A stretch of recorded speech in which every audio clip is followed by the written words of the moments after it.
لیکن جب قیدی کفار کے مکہ کے قیدی جب انہوں نے پکڑے اور جو ان کو واپس کر کے پیسے بھی لے سکتے تھے ان سے، وہ روایت تھی وہاں کے ان کے رشتہ دار پیسے دیتے تھے قیدی کو رہا کرنے میں، لیکن تب انہوں نے کہا کہ جو بھی 10 مسلمانوں کو پڑھا لکھا دے گا وہ فری ہے. یعنی پیسے سے زیادہ ترجیح دی علم کو. اور یہ جو انہوں نے جو انگریزی میں ورڈ ہے کویسٹ فار نالج، اس کو ایک سیکرڈ ڈیوٹی بنا دیا، یعنی کہ یہ بھی ایک عبادت کا حصہ بنا دیا علم سیکھنا. تو ایسے ہی نہیں دنیا کے ٹاپ سائنٹسٹ اس کے بعد کئی صدیوں تک مسلمان تھے، اور جو پھر وہ میرے خیال میں خلیفہ مامون رشید نے ہاؤس آف وزڈم قائم کیا، جدھر دنیا کی کتابیں آئیں، ٹرانسلیٹ کیا، مسلمان لیڈرز تھے، تھاٹ لیڈرز تھے. تو اس کی بنیاد رکھی گئی مدینہ میں. اور پھر یہ بھی دیکھا کہ ہم نیچے کیسے گئے، اور پھر کیسے یورپ آگے گیا، تعلیم پہ انہوں نے زور لگا دیا، ریسرچ پہ.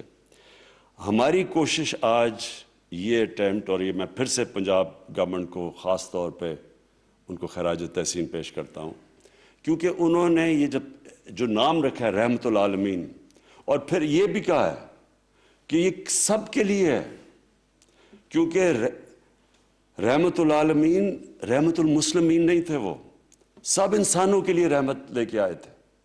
تو اس لیے یہ کوئی بیریئر نہیں ہوگا کہ یہ صرف مسلمان بچوں کو اسکالرشپ ملے گی، یہ سب کے لیے، سارے پاکستانیوں کے لیے جو بھی اپلائی کر سکتا ہے. اور جو مجھے چیز اچھی لگی، انہوں نے آن لائن پورٹل بنا دیا ہے کہ جو بھی اپلائی کرنا چاہتا ہے اسکالرشپ پہ آن لائن کرے، اور پھر ٹوٹلی میرٹ کے اوپر اسکالرشپس دی جائیں گے. تو یہ ہم نے فیڈرل گورنمنٹ میں بھی لے کے آئے ہیں، یہ ہم کے پی کی حکومت نے بھی، ابھی آپ نے کے پی کے پختونخوا کے چیف منسٹر کو بھی سنا کہ وہ بھی اب اناؤنس کر رہے ہیں. میں صرف یہ ذرا اماؤنٹس بتا دوں کہ یہ بڑا کبھی پاکستان میں اس لیول کی اسکالرشپس نہیں دی گئیں. فیڈرل گورنمنٹ ہر سال 5.5 ارب روپیہ خرچ کرے گا اسکالرشپس پہ، 70,000 اسکالرشپس دے گا، اور یہ 5 سال تک ہوگا. اب سے لے کے 5 سال تک ہم انشاءاللہ فیڈرل گورنمنٹ 28 ارب روپیہ خرچ کرے گی، اور اس میں 3.5 لاکھ اسکالرشپس دے گی. پنجاب نے آپ نے سن ہی لیا، انہوں نے 15,000 ہر سال، 1 ارب روپیہ ہر سال دے رہے ہیں. کے پی پختونخوا 1 ارب روپیہ ہر سال، اور وہ بھی تقریباً 15,000 ٹارگٹ میٹ کریں گے. اور ان کا بھی آگے جا کے 75,000 اسکالرشپس کا ٹارگٹ ہے پنجاب کا اگلے چند سالوں میں، 72,000 ہے پختونخوا کا، اور جس طرح میں نے کہا 3.5 لاکھ ہم فیڈرل گورنمنٹ اسکالرشپس دے گی. جو میں آخری بات کرنا چاہتا ہوں وہ یہ کہ ہمیں پاکستانیوں کو ایک چیز سمجھ آنی چاہیے کہ قوم جب اوپر آتی ہے، ایک عظیم قوم بنتی ہے، تو وہ نمبر 1 میں پھر سے سٹریس کرتا ہوں، رول آف لا، قانون کی بالادستی جب تک ایک معاشرے میں قائم نہیں ہوتی وہ اوپر نہیں آ سکتا. یہ جو رول آف لا ہے، یہ جو چیز ہے، یہ سمجھنے والی چیز ہے، کیونکہ یہی بھی ہمارے نبی صلی اللہ علیہ وسلم نے کہا تھا کہ بڑی قومیں تمہارے سے پہلے تباہ ہوئیں جدھر رول آف لا نہیں تھا. مطلب رول آف لا نہیں کا مطلب کیا ہوتا ہے کہ طاقتور قانون کے اوپر ہوتا ہے، صرف غریب لوگ جیلوں میں جاتے ہیں. تو کبھی بھی ایک قوم عظیم قوم نہیں بن سکتی جو طاقتور کو قانون کے نیچے نہ لے کے آئے. اور سمپل ہے، اس کی کوئی راکٹ سائنس نہیں ہے کہ ایک کمزور آدمی کتنی بھی چوری کر لے، وہ لنڈن میں تو فلیٹ نہیں لے سکتا. لیکن جو طاقتور ہے، جو بڑے ڈاکو ہیں، وہ صرف یہی نہیں کرتے کہ ان کی چوری اربوں میں ہے، وہ پھر پیسہ باہر لے جانا پڑتا ہے کیونکہ ملک میں وہ پیسہ نظر آ جاتا ہے. تو 2 طرح نقصان پہنچاتا ہے. روپے جو آپ کی کرنسی ہے وہ بھی افیکٹ ہوتی ہے یہ منی لانڈرنگ سے. اور یہ جو فیکٹ آئی کی رپورٹ ہے یونائٹڈ نیشنز سیکرٹری جنرل کی جو پینل اس نے بنائی تھی کہ 1,000 ارب ڈالر ہر سال غریب ملکوں سے ٹیکس ہیونز میں اور امیر ملکوں میں جاتا ہے. تو یہ سارے پیسے والے لوگ لے کے جاتے ہیں، غریب لوگ نہیں لے کے جاتے.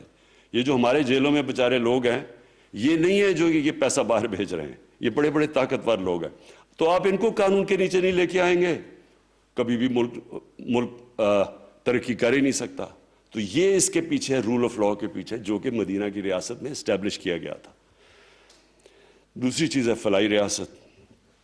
جب تک ایک عام آدمی کا سٹیک نہیں ہوتا ایک سٹیٹ میں، یعنی وہ کہے جی میرا بھی یہ ملک ہے، وہ تب کہے گا میرا ملک ہے جب ملک اس عام آدمی کی بنیادی ضروریات پوری کرے گا، اور اس کو فلاحی ریاست کہتے ہیں۔ یہ بھی دنیا کی تاریخ میں پہلی دفعہ بنی تھی۔ اور تیسری چیز تعلیم۔ علم کے بغیر، تعلیم کے بغیر کبھی بھی کوئی قوم اوپر نہیں جا سکتی۔ آج ہم یہ دیکھ لیں کہ تھوڑے سے یہودی ہیں دنیا میں، ان کی نمبر دیکھ لیں کتنے ہیں، یعنی ہر چیز میں ڈومینیٹ کرتے ہیں، تعلیم میں وہ کرتے ہیں، فائنانس میں وہ کرتے ہیں، میڈیا میں وہ کرتے ہیں، کیونکہ انہوں نے شروع سے ریلائز کیا کہ ہم تھوڑے سے ہیں تو ہمیں تعلیم علم سیکھنا چاہیے، اور وہ ہر جگہ اپنی صلاحیت سے پڑھ لکھ کے وہ ان کو دیکھیں تھوڑے سے ہیں، اور ہمیں دیکھیں مسلمان، ہماری تعداد دیکھیں اور ہمارا انفلوئنس دیکھیں۔ تو اس لیے پاکستان کی جو ہم نے بیسز ان پرنسپلز کے اوپر رکھیں گے، ہم نے جو سٹرگل چل رہی ہے قانون کی بالادستی، یہ بڑی ابھی مشکل سٹرگل ہے، اور انشاءاللہ یہ جیتیں گے۔ اور دوسری کہ یہ جو ہمارے احساس کے پروگرام ہے، ہمارا ہیلتھ کارڈ ہے، مجھے بڑا خاص طور پہ فخر ہے کہ پختونخوا ہمارے جو 2 صوبے ہیں، پنجاب، انہوں نے سارے شہریوں کو فیصلہ کیا ہے ہیلتھ انشورنس دینے کا، جو کہ بہت بڑا ایک سٹیپ لیا ہے۔ اس کا آگے پورے ہیلتھ سسٹم پہ فرق پڑے گا۔ اور پھر پناہ گاہ ہم نے بنائی ہیں، پورا یہ جو انشاءاللہ ٹارگیٹڈ سبسڈیز دے رہے ہیں ہم اس کے ذریعے، احساس کے ذریعے۔ اور پھر جو انشاءاللہ یہ اب ہم نئی چیز شروع کرنے لگے ہیں کہ ہمارے جو ٹرکس، کچن آن ویلز، میلز آن ویلز، یہ جو ہمارا آئیڈیا ہے، یہ انشاءاللہ سارے پاکستان میں نیٹ ورک، کوئی لوگ بھوکے نہ سوئیں یہاں۔ اور پھر جو آخری چیز، اب یہ اس کے اوپر پورا زور لگانا ہے ہم نے، ایجوکیشن کے اوپر، علم کی جستجو کے لیے جو ہم نے سارے معاشرے کو اس طرف لے کے جانا ہے، یہ ایک سب سے بڑی ہماری سٹرگل ہے۔ اور انشاءاللہ ان پرنسپلز پہ پاکستان ایک عظیم قوم بنے گا۔ شکریہ۔